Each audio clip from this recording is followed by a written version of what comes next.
It's August 24th, 1944, deep over enemy-occupied Czechoslovakia. A young P-51 pilot, escorting bombers to the oil refinery at Pardubice, is given the call to engage an attacking FW-190. He dives on the enemy aircraft with his wingman in tow. Diving low over the enemy airbase, he hits the German with a well-aimed burst of fire. The 190 crashes to earth, giving the 23-year-old Ohioan his first aerial victory. The only problem is that many in his government think he shouldn't be behind the controls of his warbird, simply because of the colour of his skin. This is Charles E. McGee, the last of the Tuskegee Airmen. Yesterday, December 7th, 1941. Now just shut up, the lot of you, and follow me. Charles E. McGee, who eventually reached the rank of Brigadier General, was born in Ohio in 1919 to a middle-class African-American family. His father was a minister who would take his family across the Midwest as he moved from town to town for work.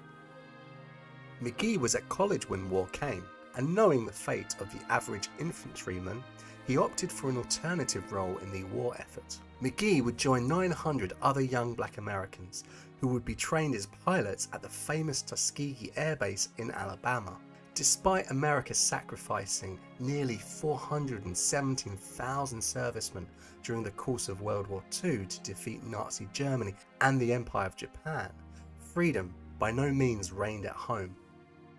Ultimately, McGee and his comrades were part of a sinister experiment to see if black aircrew were fit to fight in the same battles as other Americans. For many in the Tuskegee program, there was a quest for double victory during the conflict, a victory over the tyranny of the enemy they faced, as well as from the tyranny of their own government back home.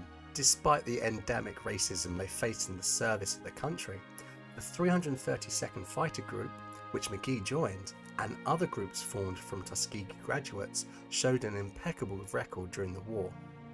McGee was enrolled in flight training in October 1942, initially being trained on variants of the P-40, before his squadron was converted over to the Bell P-39Q.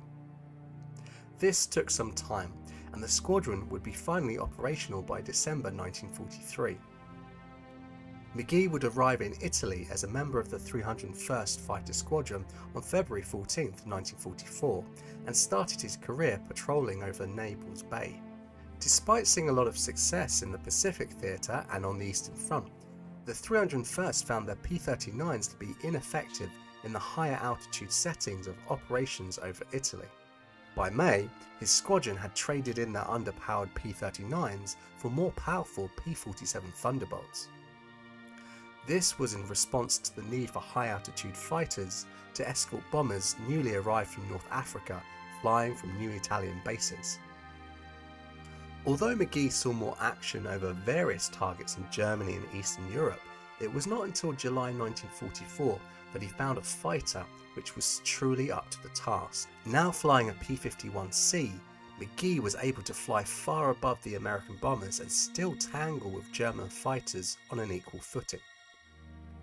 The 332nd Fighter Group, which by this stage included all 4 African American fighter squadrons operating in Europe, was famous for 2 main things: the bright red paint that covered their tails to identify their group, and their dedication to their new role of bomber escort. Trained not to leave the bombers by their CO, Colonel Benjamin O. Davis Jr., the 332nd were able to reduce the bomber losses suffered by other groups while also stacking up an impressive tally of victories over the Luftwaffe. However, this didn't mean that these brave pilots received admiration from all sides. In May 1945, a newly appointed white commander reminded his black officers that they were not welcome in the officers' club, demanding they sign a document acknowledging this order. They refused, and thankfully, the commander was removed and replaced with Benjamin O. Davis Jr.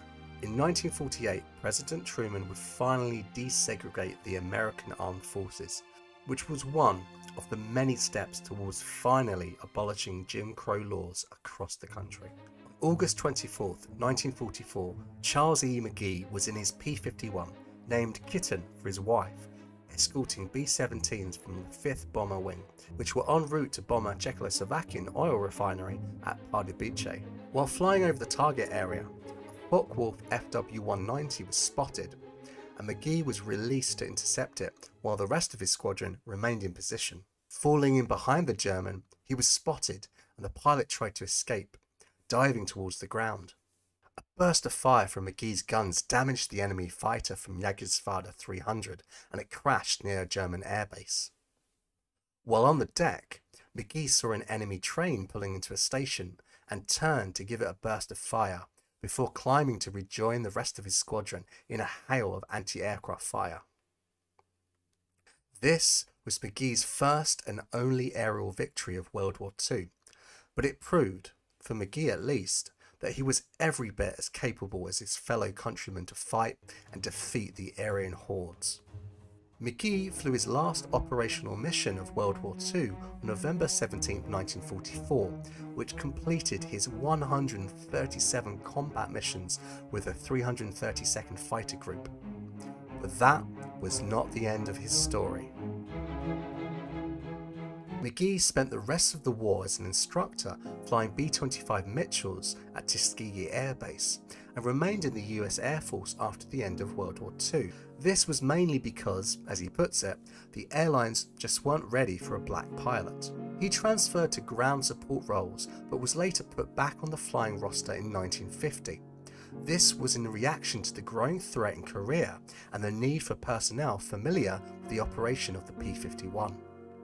McGee would fly another 100 operational missions over the skies of Korea, mainly in a ground support role, strafing and bombing North Korean and Chinese forces. He was nearly shot down by ground fire on September the 16th over the Kije Valley and only just made it back to his airbase at Busan with a large hole through his wing spar. Following his time in Korea, McGee spent time based in the Philippines and started flying the Lockheed F-80, falling in love with jets from the very first flight, and would become commander of the 44th Fighter Bomber Squadron. By 1959, McGee had been back in the States for 6 years and was finally offered a regular commission in the US Air Force as a lieutenant colonel, as he had been officially a reservist since 1945.